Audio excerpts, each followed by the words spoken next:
पाने का रास्ता कल हमारी ताकत ही नहीं बल्कि विदेशी समर्थन से भी खुले। जर्मनी से मदद लेने का समय आ चुका। लेकिन भैया, क्या आपको नहीं लगता कि जर्मनी एक खतरनाक रास्ता है? हमें नहीं पता वहाँ क्या होगा। गुलामी की जंजीरों में बंधे रहने से अच्छा मुझे खतरों से खेलना लगता है। हमारे देश की आजादी के लिए हर कदम उठाना जरूरी है।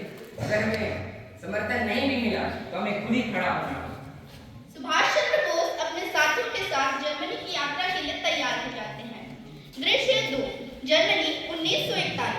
सुभाष चंद्र बोस जर्मनी पहुंचते हैं। जर्मन अधिकारी उनका स्वागत करते हैं और एक बैठक की तैयारी करते हैं। सुभाष और उनके सहयोगी जर्मन अधिकारियों से मिलते हैं। स्वागत है श्री बोस।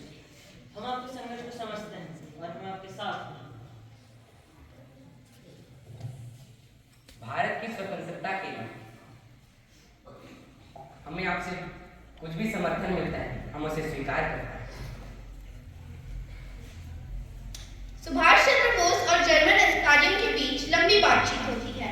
हालांकि जर्मनी ने उनके संघर्ष को कुछ हद तक समर्थन दिया, लेकिन उन्होंने स्पष्ट किया कि उनकी प्राथमिकताएं यूरोप में हैं।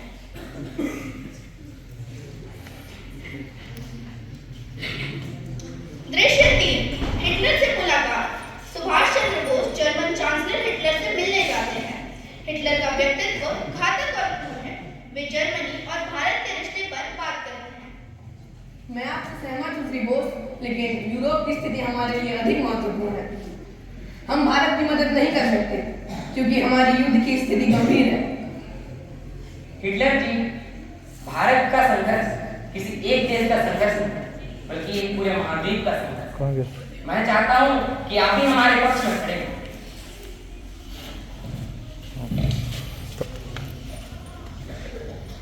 हम भारत के संघर्ष को एक साथी के रूप में जरूर देख सकते हैं, लेकिन हमारा पूरा ध्यान यूरोप की ओर होगा। सुभाष चंद्र बोस हिटलर से निराश होते हैं, लेकिन उनका उद्देश्य मजबूत रहता है। दृश्य 4, जर्मनी में असफलता और जापान का रुख। जर्मनी से अपेक्षित सहयोग न मिलने के बाद सुभाष चंद्र बोस महसूस करते हैं कि अब उन्हें जापान से मदद लेनी होगी। वे अपने सहायक से कहते हैं, जर्मनी में हमें वह मदद नहीं मिला जिसकी हमें आवश्यकता की जरूरत है। अब हमें जापान से संपर्क करना होगा। जापान हमारे लिए ज्यादा मददगार हो सकता है। नेताजी, मुझे लगता है जापान से हमें अधिक मदद मिले। हमें एक नई दिशा की आवश्यकता है। सुभाष चंद्र बोस अपनी योजना को बदलते हुए जापान की ओर रुख करते हैं। वे समझते हैं कि संघर्ष निरंतर जारी रखने की आवश्यकता है। दृश्य 5, जापान में नए अवसर। सुभाष चंद्र बोस जापान पहुंचते हैं। वहां जापानी अधिकारियों से संपर्क करते हैं। जापान ने भारत के स्वतंत्रता संग्राम में सक्रिय रूप से मदद देने की पेशकश की। हम आपके संघर्ष को समझते हैं। हम भारत की स्वतंत्रता के लिए हर संभव सहयोग कर देंगे। दृश्य 6, भारत के लिए नई उम्मीद। सुभाष चंद्र बोस अब जापान के समर्थन से भारत की आजादी के लिए एक नई सेना आजाद हिंद फौज का गठन के प्रयास हैं। वे भारतीय सैनिकों से प्रेरक भाषण करते हैं। हमारी लड़ाई जारी रहेगी, चाहे जर्मनी हो या जापान। हम भारत को स्वतंत्रता दिलाकर रहेंगे। हमारी लड़ाई में भारत की जीत अवश्य होगी। हमारा यह लड़ाई किसी एक दिन का नहीं बल्कि एक इतिहास रचने की लड़ाई है। ब्रिटिशों ने हमसे बहुत कुछ छीना है, लूटा है, झपटा है। अब समय आ गया है कि हम अपने अधिकारों के लिए लड़ें। दृश्य 7, आजाद हिंद फौज का गठन। सुभाष चंद्र बोस अपने सहयोगियों से मिलकर आजाद हिंद फौज की योजना बनाते हैं। शाहनवाज खान और महिला सैनिक उनके साथ हैं। नेताजी, आजाद हिंद फौज तैयार। भारतीय सैनिकों में जज्बात, लेकिन हमें अभी और हथियारों की जरूरत पड़ेगी। जापान से मदद मिलने की संभावना है। हमें सभी मोर्चों पर लड़ना होगा। हम अपनी आजाद हिंद फौज को तैयार करेंगे और ब्रिटिश साम्राज्य को अपनी ताकत का एहसास देंगे। नेताजी, हम सभी महिलाओं को अपने इस संघर्ष में साथ देंगे।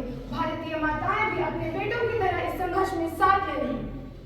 यह केवल पुरुषों की लड़ाई नहीं है, यह हर भारतीय की लड़ाई है। हर जवान, हर माँ, हर बेटा, हर बहन, सभी को इसके लिए खड़ा होना होगा।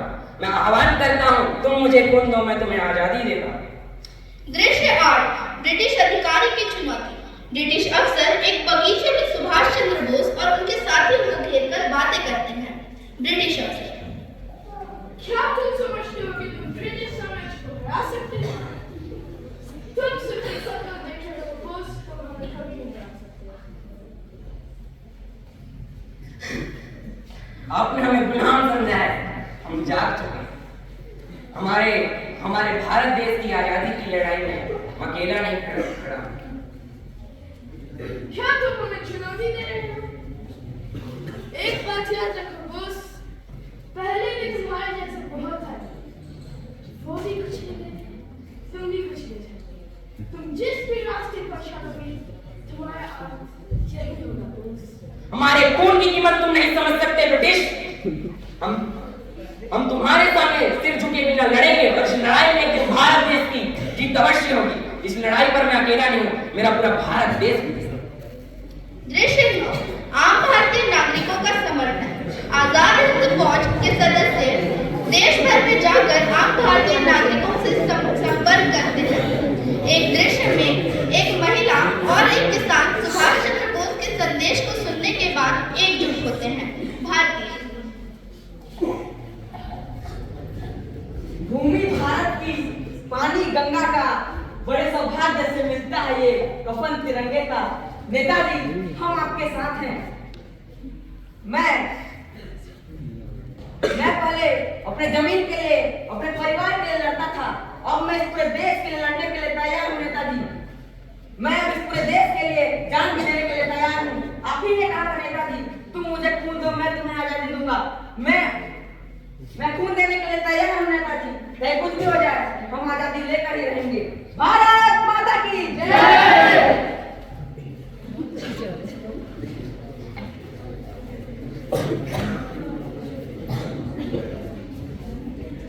नेताजी, ये मेरे साथ दीदी की कमाई है। इसे आप इस बच्चे के हाथों से ले लीजिए और अपना हाथ इसके सर पर रखकर इसे लंबे उम्र का आशीर्वाद दे दीजिए। यह मैं स्वीकार नहीं कर सकता हूँ, पर क्यों सारे? क्योंकि यह बहुत कम है। मेरे पति की मौत के बाद मेरे पास बस यही बचा है। अगर आपको और चाहिए तो मैं अपनी बची हुई संपत्ति और दुकान दोनों बेच दूंगी। नहीं माँ, अगर तुझे देने की इतनी ही जिद है तो अपना सबसे अनमोल रत्न, सबसे अनमोल खजाना मुझे अपना ये बेटा दे दे। पर लक्ष्मण तो मेरा इकलौता बेटा है, अगर ये चला जाएगा तो मुझे कौन संभालेगा? तो मैं क्या तेरा बेटा नहीं हूँ माँ? राम भी लक्ष्मण के बिना कभी जंग नहीं जीत पाते, तो तेरा ये बेटा कैसे जीतेगा माँ? जा लक्ष्मण जा। कौन सोच सकता था कि तुझे इस जन्म में नेताजी जैसे बड़े भाई मिल सकते हैं और मुझे सुभाष जैसा बेटा। तू सिर्फ 2 भाइयों की ही माता नहीं माँ, पता है तुझे इस पूरे भारत की। भारत माता की जय। भारत माता की जय। भारत माता की जय। यह नाटक सुभाष चंद्र बोस के महान संघर्ष को दर्शाता है, जहां तुम मुझे खून दो, मैं तुम्हें आजादी दूंगा का नारा एक क्रांतिकारी आंदोलन का प्रतीक बन जाता है। उनका यह संदेश भारतीय जनता के हौसले को बढ़ाता है और उन्हें यह विश्वास दिलाता है कि अगर देशवासी एक साथ जुटकर अपने खून का बलिदान देंगे तो उन्हें स्वतंत्रता मिलकर ही रहेगी। और यह स्वतंत्रता हमें खैरात में नहीं मिली, उसे पाने के लिए ना जाने कितने लोगों ने अपने प्राणों की आहुति दी है। तो आज हमारा यह दायित्व बनता है कि भारत की अस्मिता पर कोई आँच आए तो हम उन पराक्रमी महान पुरुषों को याद करें और एकजुट होकर राष्ट्र के प्रति सर्वस्व समर्पण करने के लिए तैयार रहें। देश हित जो मिट गए उनकी कहानी को नमन, देश हित जो मिट गए उनकी कहानी को नमन, खेत खलिहानों सहित गंगा के पानी को नमन। धन्यवाद।